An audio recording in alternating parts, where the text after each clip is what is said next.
just can't break it, can't shake it. Give us one more pill to ease the pain. What's up, everyone? I'm Jaren, and today we are talking about Uncharted.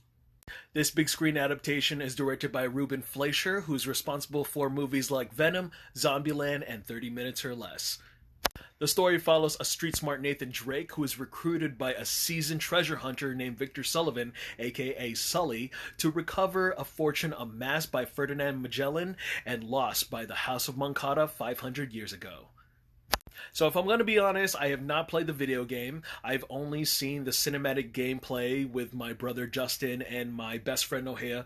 They played these games over the years, so I've seen some of the really cool, iconic action sequences, and I know that it kind of stems off with, some of the inspiration like Indiana Jones or Tomb Raider, and, just the typical treasure hunting adventure.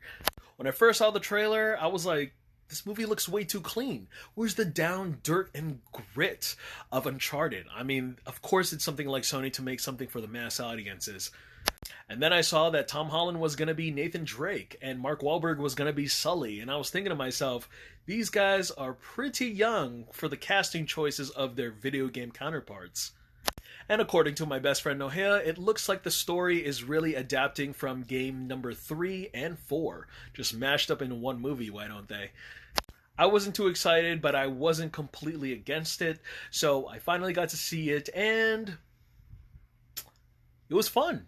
There's a lot of entertainment to be had, I'm not gonna lie. I think the casual moviegoer will enjoy this movie, but I have spoken to like 5 people who have seen the movie before me. They've actually played the video game, and then they saw the film thinking that they were going to be disappointed, but they did say that they had fun with it as well. And as a solid movie adaptation, it really works and utilizes its source material. Whether it's story or character structure or execution, the movie has a tendency to fall into a lot of familiar territory, making it a tad bit predictable. But you know what? That's what you're going to expect when you deal with the treasure hunting genre. You just get a lot of influences, especially with films like Indiana Jones, Tomb Raider, Hook, The Adventures of Tintin, The Mummy, and many more that involve these kind of adventures. And following in those traditions don't necessarily make it a bad movie. It's still one hell of a thrill ride, but if I gotta say, it's slightly lackluster. There's the iconic plane sequence where Tom Holland is jumping from cargo to cargo to get back into the plane, and that was one of the more marketable scenes for this movie. And I gotta say, it's a little sad, but we really don't get there until like an hour in, and with that being said, it was the biggest action set piece for this movie. Now, I did remember that this is a screen adaptation of a video game, but for the first hour and a half, the movie did feel a little more grounded than I expected. And with that being said, the last half sequence that involves 2 helicopters and 2 pirate ships was just kind of bullshit. Just the weight that they were helming and the speed that they were going, just oh my god, just so unrealistic. And at the same time, I'm like, Jaren, just stop being critical, turn off your brain. I was giddy and frustrated at the same time, but I had a good time. Tom Holland and Mark Wahlberg as our main characters, Nathan and Sully, they were just wonderful. They were just on point. I do feel like that their characterization could have used a little more work with these characters. But if you love Tom Holland in general or Mark Wahlberg in general, you're just gonna definitely enjoy a lot of their dynamic, a lot of their interplay with each other, because they do dish out some very genuine laugh out loud moments.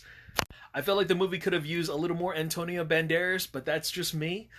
There was also Sophia Ali, who plays Chloe Fraser in this movie, and I haven't seen her before, but I want to see more of her, especially her character Chloe. I think she brings a lot of flair, especially with the dynamic that Holland and Wahlberg have, and I gotta say, I felt a little sad that she wasn't really involved in the final showdown, but if they do get to involve her in the sequels more, that will be cool.